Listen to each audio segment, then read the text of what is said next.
pessoal, tudo bem? Ó, que isso? Meu nome é Maju, eu sou filha da Juliana, como a maioria de vocês devem saber. Essa live de hoje é sobre o ciclo de vida das plantas. É provavelmente diferente do ciclo de vida que vocês imaginaram. Ó, gente, tá aqui. Eu vou deixar ela do meu ladinho. Deixa ela aqui, ó. Eu vou aproximar aqui. Deixa ela aqui. Quando eu precisar, eu mostro ela. Para começo de conversa, eu preciso explicar para vocês como são as células. Para os seres vivos, para plantas e seres humanos, basicamente, não vou entrar no mérito de outros seres vivos porque é muito complexo. Para plantas e seres humanos, você tem N. O que significa N? É a quantidade de DNA que você tem dentro da sua célula. Então é o seguinte, dentro da sua célula, você tem cromossomos. O que são cromossomos? Cromossomos são sequências de DNA. Essas sequências de DNA se chamam genes. Então é o seguinte, você tem lá a sua célula e sua célula tem um núcleo. Dentro desse núcleo está o seu material genético, que é o DNA. O DNA é formado por cromossomos que são formados por genes. O que é um gene? Vou explicar. Vamos supor, você tem lá um cromossomo e a pontinha desse cromossomo tem uma sequência. É tudo, gente, é química. São vários compostos químicos que formam você. Então, um gene vai ser o que determina a sua característica. Então eu, por exemplo, eu tenho a pele bem branquinha. Dentro das minhas células, no meu DNA, no cromossomo, no gene que determina qual vai ser a cor da minha pele, tá lá escrito pele branca. No gene que determina a cor dos meus olhos, vai estar lá dentro da célula, dentro do núcleo, dentro do cromossomo, um genezinho. É como se ele fosse ele escreve o que você vai ser. Então tá lá escrito, a Maju vai ter olhos castanhos. É assim que funciona dentro da sua célula. Então você tem vários genes que determinam tudo. A cor do seu cabelo, seu nariz, seus olhos, sua boca, tudo. Tudo que você tem é determinado por esses genes. Eles dizem como você vai ser, as suas características. Os genes são as suas características. Então, vários genes formam um cromossomo. Nos seres vivos, você tem dois tipos de cromossomos. Os cromossomos homólogos ou só o cromossomo. O que isso significa? Nós, seres humanos, somos seres 2N. Ou seja, nós temos pares de cromossomos. Não é um cromossomo sozinho. Sempre tem dois. Dois que são as mesmas características. Os meus dedos aqui, vamos fingir que cada um dos meus dedos é um cromossomo. Tá aqui, eles ficam grudadinhos pelo meio. A pontinha dos meus dedos, essa partezinha aqui, ó, é um gene que determina a cor do meu cabelo. Então, nesse daqui vai ser o do meu pai, esse aqui vai ser o da minha mãe, vamos supor. Nesse aqui, tá escrito que eu vou ter cabelo castanho. Nesse aqui, tá escrito que eu vou ter cabelo ruivo. O que for dominante, ou seja, o que for mais forte, vai se manifestar. Então, no meu caso, o cabelo castanho se manifestou. Dominante e recessivo é realmente isso, o que é mais forte e o que é mais fraco. O que é mais comum e o que é menos comum. É isso, um par de cromossomos, dois cromossomos. Então aqui, na ponta do meu dedo, está escrito a cor do meu cabelo. Você tem dois alelos para um gene. Alelo é variação. Então eu tenho duas variações para o mesmo gene. O gene é o gene que determina a cor do cabelo. Os alelos são as variações. Castanho ou ruivo. Ou ruivo. Então tá aqui. A partezinha do meio do meu dedo é a que determina a cor da minha pele. E a partezinha de baixo é a que determina o formato do meu nariz. Então eu tenho esse cromossomo aqui. Eles são dois, eles estão grudadinhos. E eles estão assim na sua célula. Nos seres humanos, a gente tem 23 pares de cromossomos. 46 cromossomos no total. Nós somos 2N. Nós temos pares de cromossomos nas nossas células. Elas estão em pares. Alguns seres vivos têm apenas N. Ou seja, ele só tem um cromossomo dentro da célula. Não está em par. Um cromossomo. Nós somos 2N, tem pares de cromossomos. 2 par N. Tem seres que são assim, 6N. Milho é 6N. Tem 6 pares, tem 6 cromossomos que têm os mesmos genes, ou seja, são 6 alelos diferentes para o mesmo gene dentro do milho.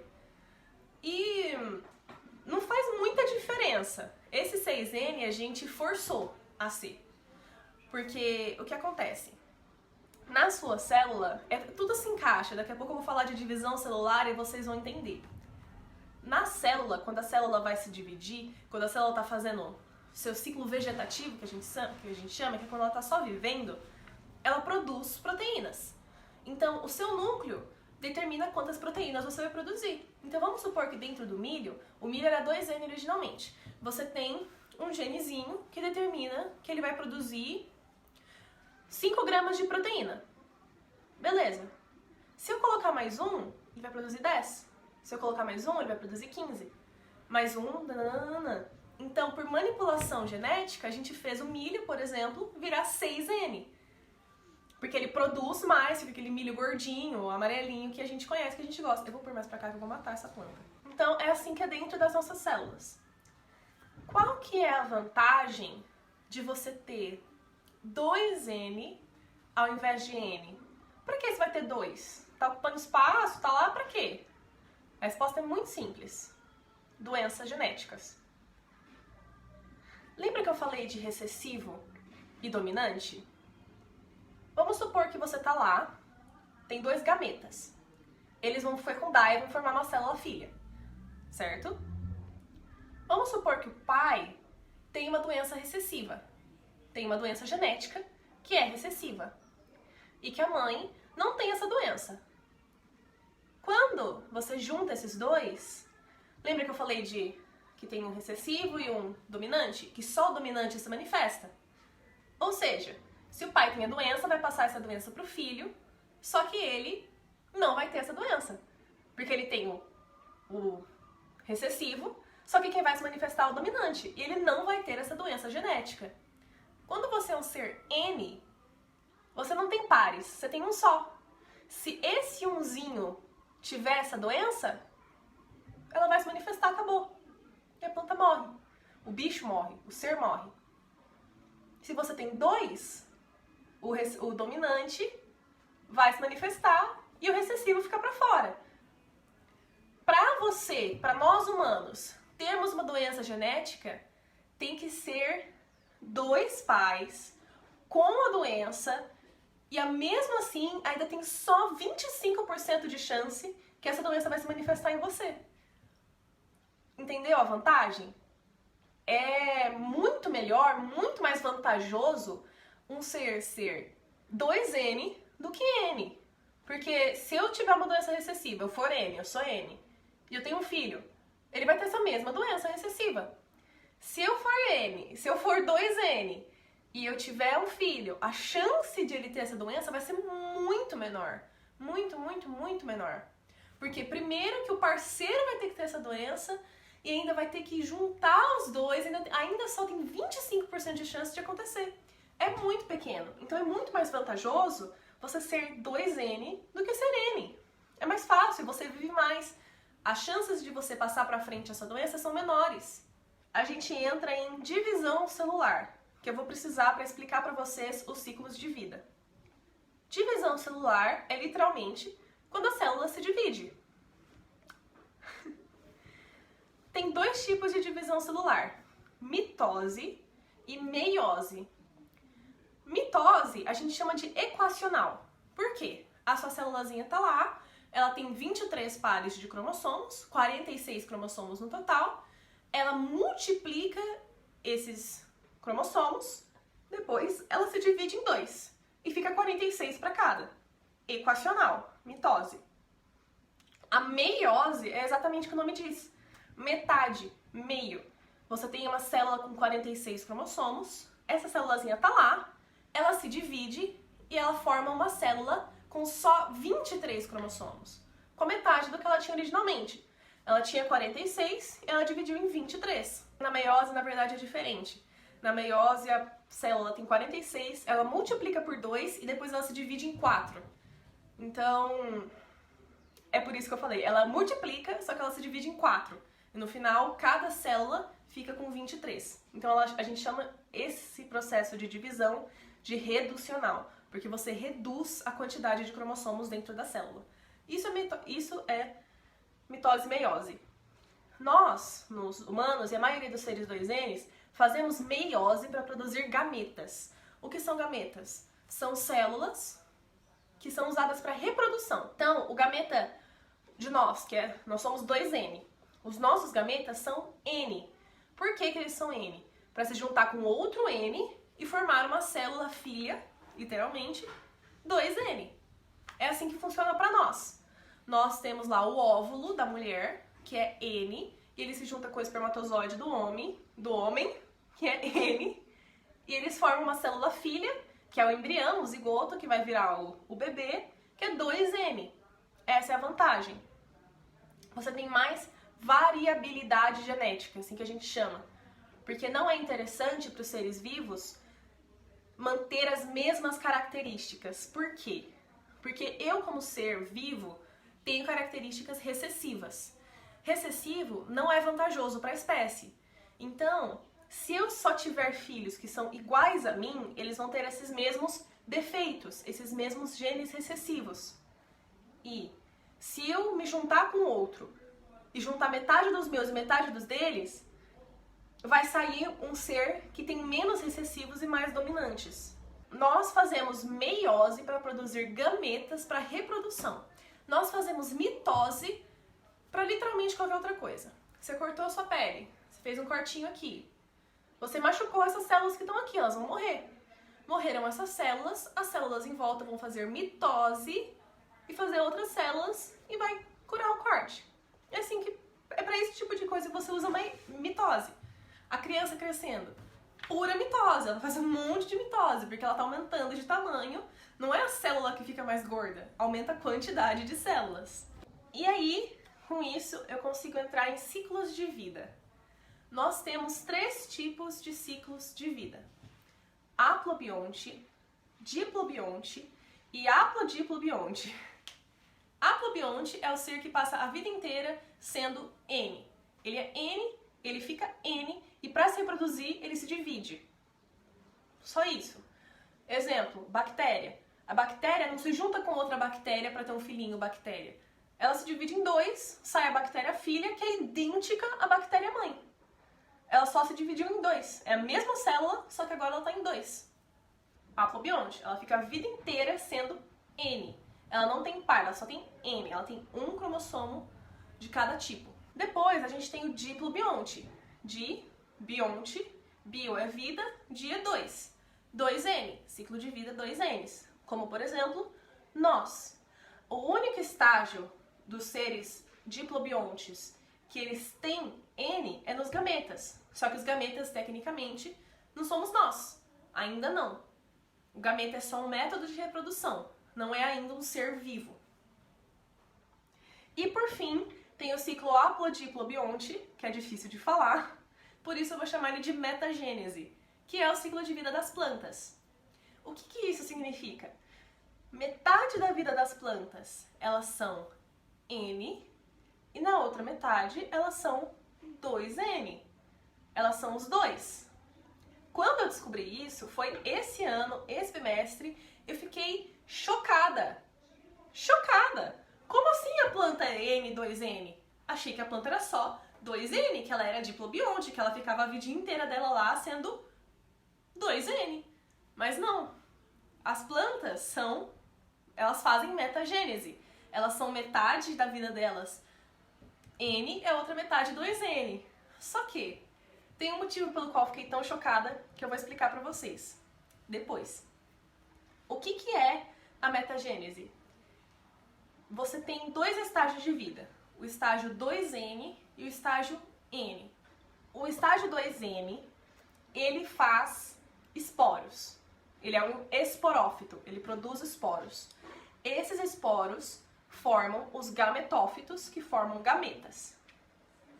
Vou explicar melhor e vou usar como exemplo as plantas briófitas. As briófitas são um tipo de planta inferior e a gente chama elas assim porque elas são mais simples, elas não têm raízes, caules, folhas, elas têm o que a gente chama de cauloides, rizóides e filóides. Elas são muito pequenas, as briófitas têm, assim, desse tamaninho, elas são musgos, é musgo, briófita é musgo, bem pequenininho. Elas são avasculares, ou seja, elas não têm vasos que conduzem seiva na planta, que as plantas superiores têm. Então elas são plantas inferiores porque elas são pequenas, avasculares, e elas só possuem formas primitivas de raiz, caule e folha, que são os rizóides, cauloides e filóides. Como as briófitas vivem? As briófitas têm a maior parte da vida delas sendo N, ou seja, a parte N delas vive mais tempo do que a parte 2N. E como que isso acontece? Eu fiz um desenho. Isso aqui é uma briófita. Essa parte aqui de baixo, essa parte aqui que tem essas folhinhas, esses filóides, é o gametófito. E essa parte aqui de cima é o esporófito. O que acontece? Você tem esse esporófito aqui, essa parte chama calíptra, essa pontinha aqui. Isso aqui é a cápsula, esse quadradinho, e esse aqui é o opérculo. Essa cápsula aqui contém esporângios. O que são esporângios? Esporângios são estruturas que produzem esporos. Essa parte aqui, ela vai amadurecendo, e aí ela abre, sai essa tampinha. E os esporângios que produziram esporos, liberam esses esporos na natureza, no chão. Esses esporos podem ser X ou Y. Vou explicar essa diferença daqui a pouco. Os esporos caem no chão, esse aqui é o esporinho, ó, essa bolinha, e eles soltam essas como se fossem raízes, mas não são bem raízes. Chama protonema. É como se fossem umas raízes, ele se estende, e depois ele germina esse gametófitozinho aqui. Tá, por que essa parte aqui chama gametófito? Porque, lembra que eu falei que tem X e Y? Os esporos X vão formar um gametófito feminino. E os esporos Y vão formar gametófitos masculinos. Então pensa, essa plantinha aqui liberou milhões desses esporos no chão. Caiu um monte no chão. Então tem vários Y e X. Daí germina essa plantinha, que vai ser várias femininas e várias masculinas. Lembrem, gente, sempre que esse tipo de plantas briófitas, elas vivem em meio aquoso, elas são sempre em água. Por isso que musgo é molhado, porque elas precisam da água para sobreviver. Estão praticamente como se fossem submersas, mas não necessariamente. O que acontece?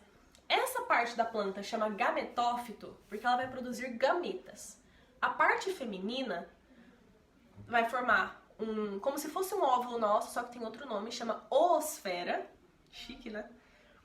A oosfera, que é como se fosse o nosso óvulo, dentro do arquegônio. Não precisa lembrar esses nomes, eu tô falando só por desencargo de consciência. Então tá, tem a oosfera e tem os anterozoides, que é como se fossem os espermatozoides humanos. Então, tem uma plantinha lá, um gametófitozinho lá, outro gametófitozinho aqui. Esse aqui é masculino e esse aqui é feminino. O feminino vai produzir uma oosfera. O masculino vai produzir milhões de anterozoides. E o que vai acontecer? Fecundação. Esses anterozoides, produzidos pelo gametófito masculino, vão cair dentro da água, eles vão nadar, que nem nos humanos, só que diferente, eles vão nadar até a oosfera e fecundar essa oosfera. E aí você faz, né, um embriãozinho. Aí você me pergunta, mas Maju, o que esse embriãozinho vai formar? O esporófito. O gametófito é formado pelo esporófito. Os esporos que caíram no chão formam um gametófito e esse gametófito vai se fecundar com outro gametófito e vai formar um esporófito, que vai formar esporos, que vão formar os gametófitos, que vão formar os esporófitos, que vão formar esporos. Esse é o ciclo de vida deles. É assim que essas plantas funcionam. Lembrando que só os gametófitos femininos que vão ter os esporófitos. O masculino não vai ter essa partezinha aqui, porque o masculino não é fecundado, o masculino fecunda. Então saiu o anterozoide lá dele, entrou na oosfera e a oosfera vai virar essa plantinha, esse esporófito. E o masculino não, porque ele não germina nada, ele não foi fecundado, ele só fecundou. Essa partezinha aqui, nas briófitas, essa partezinha aqui que é N, essa partezinha aqui é N, ela vive muito, muito, muito mais do que essa partezinha aqui que é 2N. Por quê? Elas são plantas inferiores, são uma das poucas plantas que são assim. Esse gametófito aqui, ele é 2N. Ele é N. Ele chama gametófito porque ele produz gametas. Os gametas que eles produzem formam os esporófitos. Os esporófitos chamam esporófitos porque eles produzem esporos. Esses esporos, o esporófito é 2N. O esporófito é 2N. Por meio de meiose, lembra que divide em 2? Pela meiose, ele produz esporos que são N. Esses esporos aqui são N. Por isso que eles dão origem a esse gametófito que também é N. Por que que esse esporófito é 2N? Porque teve uma fecundação na qual juntou 2 para formar ele. Esse é um jeito bem fácil de explicar a metagênese. Ele tem duas fases de vida. E uma vive mais que a outra. Outro exemplo disso que eu não desenhei é a samambaia. A samambaia, vocês já viram embaixo da samambaia da folha que tem aquelas bolinhas? Sabe? Aquelas bolinhas amarelinhas são os esporos da samambaia. O esporo cai no chão, faz uma mini plantinha, ela é bem pequenininha, desse tamanho assim, às vezes você nem viu. Tem uma plantinha que é o gametófito. Esse gametófito vai produzir o gameta, que vai se fecundar com outro e vai produzir a plantona, que é o esporófito. Só que, ao contrário das briófitas, a samambaia é uma planta superior e a parte 2N dela vive mais e a parte N é pequenininha. Então, nas briófitas, o gametófito, que é a parte N, e o esporófito, que é a parte 2N, são mais ou menos do mesmo tamanho. O gametófito, N, vive mais que o outro, que o esporófito 2N. Porém, eles são mais ou menos equivalentes. Nas samambaias já é diferente. Por quê? Porque a parte 2N, o esporófito, que faz aquela bolinha amarela, que é o esporo, vive anos e anos e anos e anos. E aquela partezinha pequena, que é o gametófito, vive pouquinho. Essas plantas, depois que elas cumprem os seus papéis, elas se degeneram, elas esfarelam e morrem. O esporófito, essa partezinha aqui, nas briófitas, ele, depois que ele solta aquela cápsula, ele morre. E nas samambaias a mesma coisa. Depois que o esporinho, aquela bolinha amarelinha, caiu no chão e formou um gametófito, esse gametófito fecundou o outro, eles se fecundaram um ao outro, e surgiu a samambaia, aquilo lá morre. Por isso que você não vê muito, porque ele vive poucas semanas. Ele só tá ali para ser fecundado e formar uma samambaia. A samambaia que é 2N, que é a parte mais importante. A tendência na natureza é com que tudo que é 2N viva mais. Por isso que a gente chama as plantas superiores essas na qual a parte 2N da planta vive mais. Porque elas tendem a ser mais complexas. Depois eu vou falar de gimnospermas e angiospermas. A diferença é bem simples. Gimnosperma não produz fruto e angiosperma produz fruto. É bem simples. Eu vou falar da gimnosperma como exemplo de uma planta superior que também faz metagênese, todas as plantas fazem metagênese, que como exemplo o pinheiro. Também desenhei. Ó, esse desenho ficou bem menos complexo e bem menos bonitinho que o outro, mas tá aí. Eu tenho essa planta aqui, essa árvore, esse pinheiro. Essa árvore aqui é 2N, ela é um esporófito, ela produz esporos. Esse aqui é um esporófito masculino. O esporófito masculino vai produzir o grão de pólen. E acreditem ou não, esse grão de pólen é uma planta. É o gametófito. Olha que doido! Vocês acreditam nisso? Aquele grãozinho de pólen minúsculo, microscópico, é tecnicamente uma planta. É tão pequeno que muitos cientistas hoje, muitos biólogos, muitos botânicos hoje em dia não gostam de chamar o que essas plantas superiores fazem de metagênese. Porque, como você vai falar que aquele pólenzinho é uma planta? Aquilo lá não é uma planta. Tá mais pra um gameta do que pra um gametófito. Vocês concordam comigo? Mas tá, eu não vou explicar todo o processo de novo dessas gimnospermas, porque é muito mais complexo do que o processo das briófitas. Tem páginas e páginas e páginas disso. Isso aqui é tudo disso. E não vale a pena entrar nesse mérito com vocês. Vale só a pena explicar que... Eu vou mostrar o desenho do livro que tá até mais bonito. Eu tenho esse pinheiro aqui, que ele é masculino. Esse aqui é o estróbilo, que é como se fosse o órgão reprodutor da planta. Esse estróbilo 2N vai produzir esse gametófito N. Esse aqui é o feminino, que tem o estróbilo feminino, que vai produzir um gametófito N. O grão de pólen, que é o gametófito, vai fecundar o óvulo, nesse caso chama óvulo mesmo, e vai formar uma semente. É assim que funciona.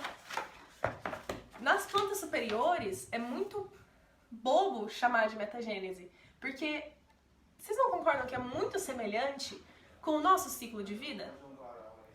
Aquele grãozinho de pólen é uma planta. Aquela partezinha da flor feminina, que é o óvulo, é uma planta separada, tecnicamente. Então, fica esquisito chamar, nesse caso, de metagênese. Nas briófitas, que é aquela outra que eu mostrei, a pequenininha, faz sentido, né? Porque tem duas partes completamente diferentes. Mas aqui, como você vai comparar aquele grãozinho de pólen com aquela árvorezona enorme que vive por anos e anos e anos e anos, e o grãozinho de pólen vive por algumas semanas? Não faz nem um pouco sentido. Uma planta que é gimnosperma é a sequoia. Sabe a sequoia? A segunda maior árvore do mundo, gigantesca. As sequoias têm mais de 100 metros de altura e algumas chegam a ter 30 metros de diâmetro. 30 metros de diâmetro, elas são muito grandes. E elas são gimnospermas. Elas fazem metagênese. Algumas sequoias vivem por mais de 4.000 anos. Algumas sequoias no planeta hoje estão vivas há mais de 4.000 anos. E é um pouco bobo, na minha visão, falar que aquela plantona enorme, gigantesca, que é 2N, comparar com o grãozinho de pólen microscópico e falar que aquilo lá também é uma planta. Por que isso aconteceu? Porque é a evolução. É a evolução. Por que seria vantajoso para uma planta viver como N, sendo que aquela parte fica doente, morre muito mais fácil? E a 2N é muito mais difícil de morrer. Não faz sentido. Então as plantas, com o tempo, ao longo dos anos, isso é milhares de anos, a parte que é 2N, que é o esporófito, começou a viver bem mais do que o gametófito. O gametófito é N, ele fica doente, morre muito mais fácil, ele apresenta características recessivas muito mais fácil, e o 2N não. O 2N vive mais naturalmente. O 2N vive mais, sobrevive mais fácil, passa essas características melhor, gera melhores filhos. Então foi isso que as plantas começaram a fazer ao longo dos anos. Porque não é vantajoso para elas, nem para nenhum ser vivo. E a gente entra em angiospermas, que é o que as orquídeas são, e eu fiquei bem surpresa quando eu descobri isso também. Angiosperma são plantas superiores que produzem frutos. Ou seja, a orquídea tem fruto, a orquídea tem frutinha, e você não sabia. Ou talvez você soubesse e eu que fui ignorante por muito tempo. Nas angiospermas, eu vou simplificar, porque se as gimnospermas já eram complexas, as angiospermas não tem nem o que falar. Não tem nem o que falar. Muita coisa que, novamente, não vale a pena entrar nesse mérito aqui na live. Basicamente, nas angiospermas, o ovário, que é aquela parte que foi fecundada, vira um fruto. E a parte que é o óvulo mesmo, o óvulo que foi fecundado, vira a semente. Então você tem uma semente envolvida por um fruto. A maioria do que a gente chama fruta, morango, maçã, pera, caqui, é tudo pseudofruto. O que é pseudofruto? Um exemplo bom disso é o caju. O caju, aquela parte gordinha, suculenta, gostosa que a gente come, não é um fruto. Não é o fruto da planta. O fruto é a sementinha da castanha. A sementinha tá lá dentro. São várias, a sementinha tá lá dentro. Aquela parte suculenta faz a função de fruto, porém ela não é o fruto em si. Para que o fruto serve na natureza? Para ajudar a espalhar as sementes. A arvorezinha vai lá, ela faz um fruto bem gostosinho, bem suculento, para ir um bichinho e um passarinho, vamos supor, vem um passarinho, come aquele fruto e ele fica com sementes. Ele come aquelas sementes. E depois, quando aquele passarinho for embora em outra área, ele vai soltar aquelas sementes, ela vai fazer cocô, e no cocôzinho dele vai estar aquelas sementes que ele comeu da planta. E aí vai nascer outra árvore bem longe da onde a planta mãe está. E você consegue disseminar as suas sementes. É para isso que serve o fruto. Nos pseudofrutos, a parte que faz essa função de ser comida pelos bichos não é o fruto em si. Nos pseudofrutos, para ser fruto, o ovário da planta tem que virar aquela parte que come, aquela parte que a gente come que a gente chama de fruta. Nos pseudofrutos, é outra parte da planta que forma essa parte suculenta. E a semente é outra coisa, é outra parte. As orquídeas são angiospermas, ou seja, as orquídeas têm fruto. Esquisito, né? Também achei bem esquisito, eu jurava que as orquídeas iam ser gimnospermas, que elas iam ter sementes, claro, mas não iam ter frutos. Mas na verdade faz muito sentido. Aqui é uma plantinha masculina, a mamãe falou que ela é hibridada, alguma coisa assim, já esqueci, é uma palavra difícil. Mas eu vou usar ela só como exemplo para mostrar para vocês aonde aparece o fruto da planta. Isso aqui é uma flor masculina, teria que ser uma flor feminina. Mas as orquídeas, o que elas fazem? Exatamente as mesmas coisas que as outras angiospermas. Elas têm uma partezinha da flor que faz o gameta masculino e a parte que faz o gameta feminino, o ovário. Aí vem uma abelha, vamos supor, por isso que as abelhas são tão importantes. A abelhinha vai lá, come o melzinho da flor e ela fica cheia de pólen. E ela vem em outra flor e leva esse pólen, né, que é o gametófito, em outra flor. Vamos supor que era uma flor masculina para uma flor feminina.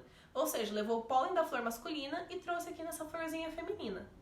Essa florzinha feminina vai ser fecundada. Nesse caso não é, mas vamos fingir que é.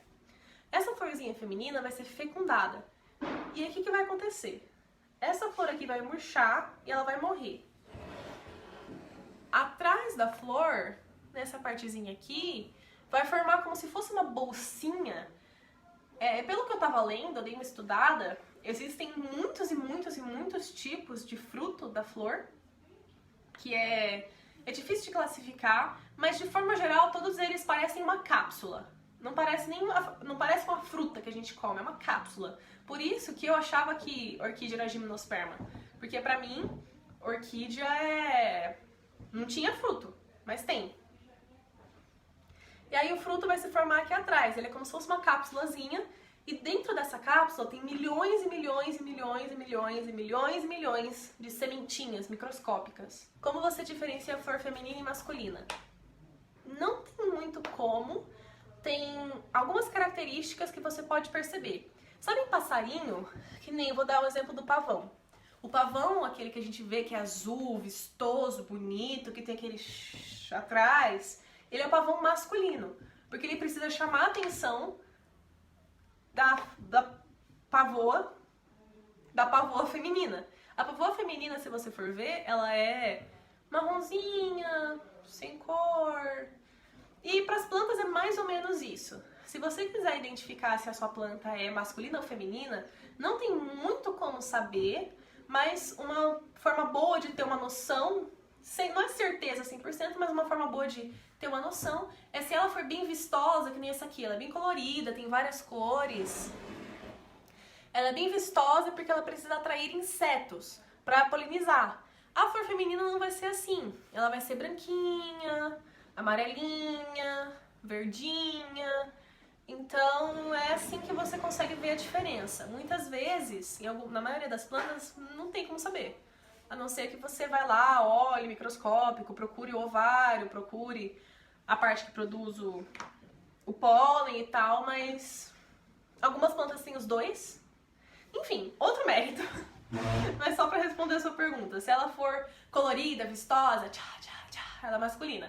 Se ela for uma plantinha branquinha, amarelinha, ela provavelmente é feminina. As orquídeas são angiospermas. Elas têm frutos. Só que as orquídeas são um pouco diferentes. Elas são vistosas assim para serem polinizadas, tal, mas depois da polinização, ela não quer que venha um bichinho e coma aquele fruto. Por isso que ele não é gostoso. Por isso que a gente não pensa, nossa, a orquídea tem fruto. Porque ela não tem fruto. Fruta que a gente conhece, a fruta que o bichinho vai querer ir lá e comer. A orquídea funciona diferente. As orquídeas têm sementes pequenas assim, porque elas querem que seja levado pelo vento. Então, quando esse fruto se abre, essa cápsula dentro se abre, as sementes são levadas pelo vento para muito, muito longe, porque como elas são microscópicas, elas são muito leves. Muito leves. Se a gente morasse, vamos supor, na floresta, vamos supor que não existe a civilização humana, a gente mora na floresta. Tem várias orquídeas na floresta. É muito possível que você, caminhando pela floresta, você está engolindo, respirando semente de orquídea. Não é impossível. Porque elas são microscópicas, elas são tão levinhas que você nem percebe, faz parte do ar, elas são muito pequenas. Elas são levadas pelo ar para muito longe, pelo vento, por isso que elas são tão pequenas. Mas tá, elas são pequenas porque elas precisam ser levadas pelo ar. Mas por que tantas? Porque tem milhões. Sabe aquela discussão que a gente teve um tempo atrás? Não foi uma discussão, foi um debate, né, que a gente conversou sobre isso a respeito do porquê que a gente cuida das nossas plantas em casa, mas a gente não cuida da natureza. Por que a gente precisa ficar dando tanto cuidado, tanto adubo, tanta rega, tantas coisas para essas orquídeas, se na natureza elas sobrevivem sozinhas? Meus amigos, eis a questão. Tem tantas sementes, porque dessas milhões de sementes, pouquíssimas vão sobreviver. Pouquíssimas vão germinar. Menos ainda vai virar uma planta adulta. Por quê? Porque na natureza é tão difícil você achar uma condição boa para germinar. Quem dirá uma condição boa para depois de germinar virar adulta, que você precisa de milhões para dar certo. Milhões, um número gigantesco de sementes para uma virar uma planta adulta. A orquídea produz milhões de sementes para uma dar certo. Para uma cair em um lugar que tenha todos os nutrientes, água, sol que ela precisa. Uma. Na natureza, as chances de você ter uma orquídea são poucas. As chances dela dar certo são poucas. Se você vê uma orquídea numa árvore, não tira ela de lá, pelo amor de Deus. Se ela floresceu naquela árvore, se ela germinou naquela árvore, se ela virou uma planta adulta naquela árvore, é porque aquela árvore é o lugar perfeito. Porque provavelmente em volta dela caíram várias sementinhas irmãs e nenhuma deu certo. Só ela. Porque ali era o lugar perfeito. Só ali. Só ali tinha todas as condições ideais para essa planta sobreviver. Ideais. Quantidade certa de nutrientes, a quantidade certa de sol, quantidade certa de água, a quantidade certa de nutrientes trazidos por outros animais. Gente, muito pequena a chance. De milhões e milhões e milhões, pouquíssimas sobrevivem e menos ainda viram adultas. Por isso que quando você pega uma plantinha, uma orquídea, você pega uma orquídea e você coloca ela na sua casa. Primeiro, se ela está na sua casa, ela não vai ter o mesmo sol que ela teria na floresta. Segundo, se ela está na sua casa, não vai ter o vento para levar os nutrientes para ela. Terceiro, se ela está na sua casa, não vai ter os animais que vão levar os nutrientes certos para ela. Normalmente, e também, se ela está na sua casa, ela não vai estar em uma árvore que vai viver em simbiose com ela. Quinto, que é muito importante, e eu estou muito animada para falar essa parte, se a sua planta está na sua casa, ela não vai ter simbiose com fungos. Como assim? A plantinha que germina, aquela sementinha dentre milhões que germinou, ela germinou porque ela teve a ajuda de alguém. Ela teve a ajuda de fungos, que vivem em simbiose, ou seja, juntos, um precisa do outro, com a raiz da orquídea. Sabe o que é isso, gente? Fertiliza. Por que quando você coloca o fertiliza na sua planta, ela vira aquela coisa maravilhosa? Porque na natureza, a orquídea que germina, a orquídea que nasce, ela precisa de um fungo para germinar. Na natureza, quando a sementinha cai ali, as sementinhas que se associam com fungos naturais germinam. Os fungos ajudam as plantas, os fungos que estão no fertiliza e na natureza, ajudam as plantas a absorverem água, a absorverem nutrientes. Os fungos absorvem, eles comem coisas diferentes das plantas e a excreta, né, o lixo desses fungos, a planta também aproveita. Na natureza, essa simbiose específica tem nome: micorriza. Gente, muito legal, muito legal. Na natureza, a associação entre raízes de plantas, não só de orquídeas, mas de árvores, de vários tipos de planta, chama micorriza. A associação de fungos com raízes. E o que tem no fertiliza? O nome do fungo do fertiliza é micorriza.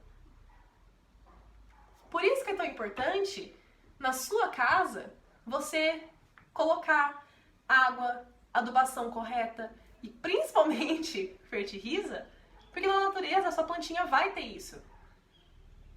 Só que se você quiser que a sua plantinha sobreviva, você precisa dar isso para ela. Porque na natureza, muitas e muitas e muitas e muitas iam morrer. Se você tem essa plantinha na sua casa, provavelmente ela foi criada em laboratório. E em laboratório, como é de se imaginar, as situações criadas são artificiais. Ela é artificialmente perfeita. Na natureza, para você achar uma situação que seja perfeita para germinar, a chance é minúscula. E por isso a sua orquídea produz milhões e milhões e milhões de sementes para uma dar certo. De milhões e milhões e milhões, 10 germinam, uma vive até a fase adulta. É muito pequena a chance. Muito pequena. Porque tem que ser muito perfeito. Em laboratório, para ter as plantas na escala, na quantidade que a gente tem hoje, essas condições perfeitas são criadas artificialmente. E aí germina a planta. Só que você tem que manter essas condições perfeitas artificialmente para sua plantinha não morrer. Porque ela não está na natureza. Não foi natural esse processo, foi artificial. Foi criado pelo homem. Nós forçamos isso a acontecer. E por isso, quando você pega essa plantinha e põe ela na sua casa, ela já nasceu em um ambiente artificial, no qual ela não tem no qual sem essas condições perfeitas artificiais, elas não teriam tanta chance de sobreviver. E aí, a gente forçou artificialmente ela a germinar. Você põe ela na sua casa, não, ela se vira sozinha. Gente, não funciona. A própria natureza diz isso. Sua orquídea produz milhões de sementes para uma dar certo. Para duas darem certo. As chances são muito pequenas. Por isso que você tem que cuidar da sua plantinha. Cuide da sua plantinha. Ela tá viva também. Só que ela não tá no ambiente natural dela. Não tá. E mesmo no ambiente natural dela, ela já não sobrevive. Só algumas. Imagina na sua casa. Por isso que você tem que cuidar dela. Cuide da sua plantinha. Dê adubo pra ela. Dê aguinha pra ela. Ela está viva. Por que a gente não vê esses frutos nas nossas orquídeas? Porque tem que ser criado artificialmente. E se não tem fecundação, né? Então, por exemplo, aqui no nosso orquidário, você tem as flores. As flores, gente, as flores são realmente para reprodução. As flores das orquídeas são feitas para reprodução. Só que aqui, no nosso orquidário, por exemplo, em muitos, na sua casa não vai ter isso, em orquidários que vendem plantas, em orquidário vai ter isso.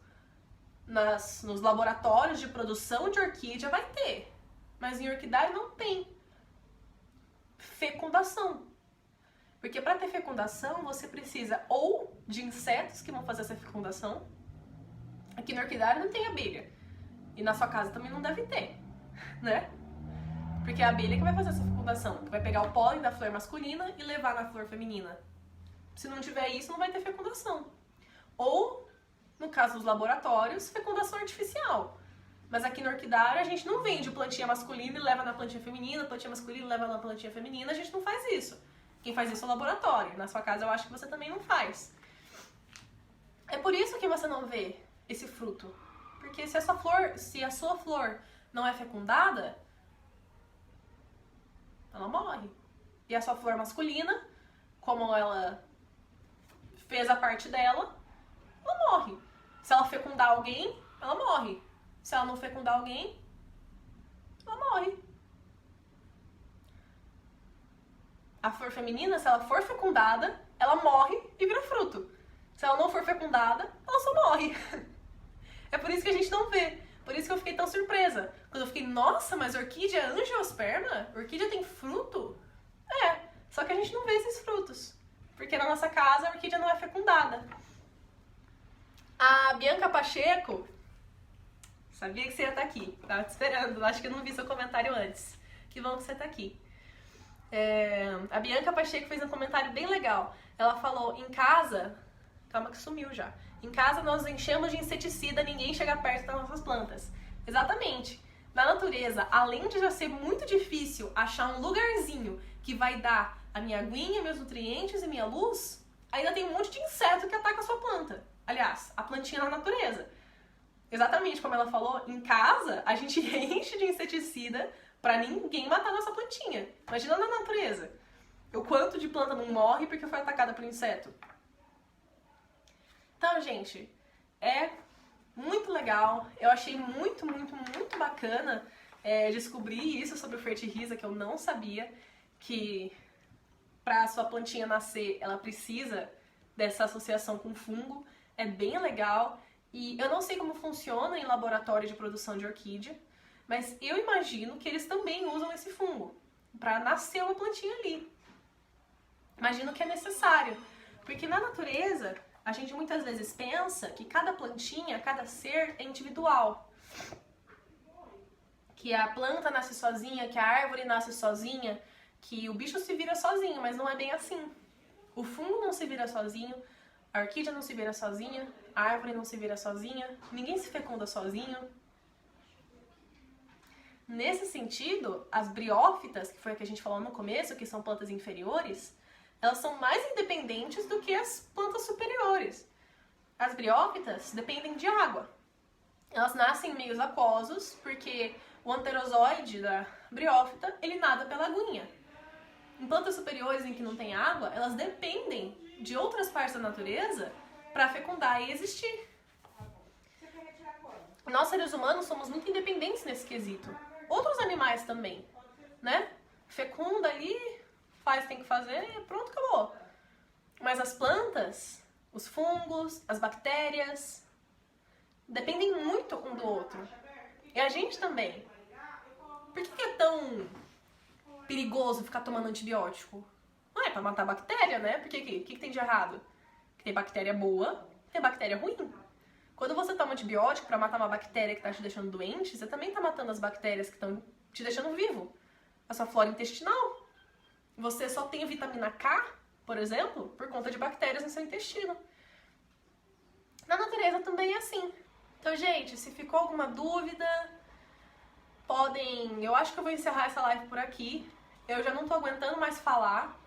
Oi, galera! Obrigada! Gente, quanta informação boa! Pega teu filho que tá na escola aprendendo essa matéria. Mas, gente, não mostra pra quem tiver... Só vai mostra tirar pra quem tiver 10! Mostra pra quem tiver no ensino médio, porque... Ou pra uma criança que é curiosa, pessoal.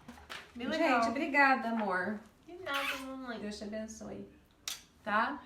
Gente, obrigada por tudo. A Má vai editar. Beijo!